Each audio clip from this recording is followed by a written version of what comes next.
One good thing for me to keep going is to use tonality as drama. It's based on an old technique from the 19th century opera stuff, and you can look at it like this. Creating triadic progressions that are non-diatonic, or you can say non-functional, if you will.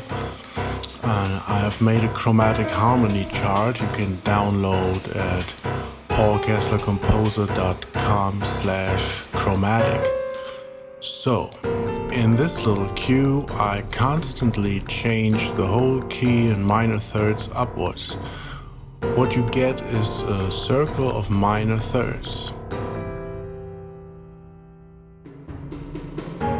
Here I go from A minor to C minor, or rather C major, then to E flat minor, sometimes E flat major, to F sharp minor, and after one circle I arrive at A minor again, and finally C.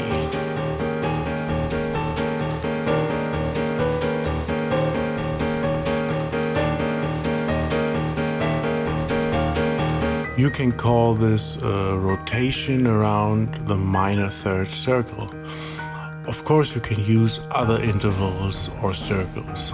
Symmetrical scales like the whole tone scale or symmetrical diminished are a good starting point.